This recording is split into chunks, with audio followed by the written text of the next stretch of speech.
நீதிமொழிகள் புஸ்தகம் 28ஆம் அதிகாரம் முதல் வசனத்தை நாம் வாசிக்கலாம்.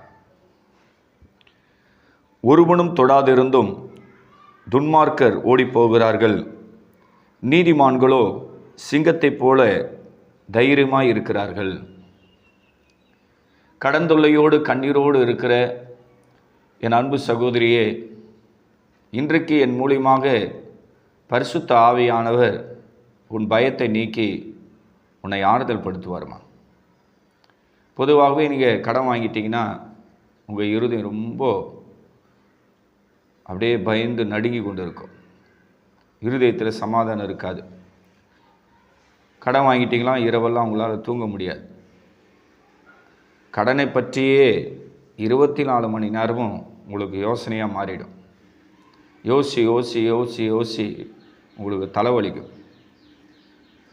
கடனை எப்படி கட்டுறது, லோனை எப்படி கட்டுறது, வட்டி எப்படி கட்டுறது, நாளைக்கு என்ன செய்வேன் என்கிற குழப்பம் தொடர்ச்சியாக கடன் வாங்கின அந்த நபருக்குள்ளே கண்டிப்பாக இருக்க தான் செய்யும்.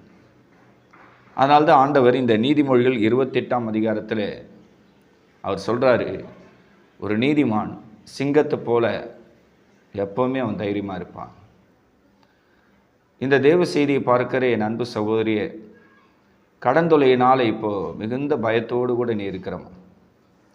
ஆண்டவர் இந்த வேத வசனத்தை வைத்து உனக்கு தைரியம் சொல்கிறார். தைரியமாக இரு, நான் உன்னோடு இருக்கிறேன்.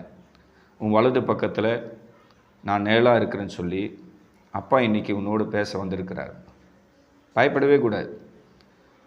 நீங்கள் இப்போ கடன் வாங்கிட்டீங்க, வட்டி கட்ட முடியல, வட்டிக்கு மேலே வட்டி கட்டினே இருக்கிறீங்க. வீட்டு மேலே லோன் போட்டிங்க.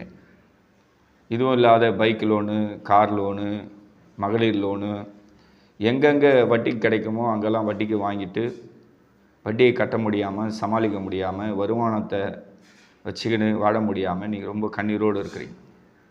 இன்றைக்கி ஏசப்பா உங்களுடைய கடன் பிரச்சனைக்கு ஒரு முடிவை கொண்டு வருவார்.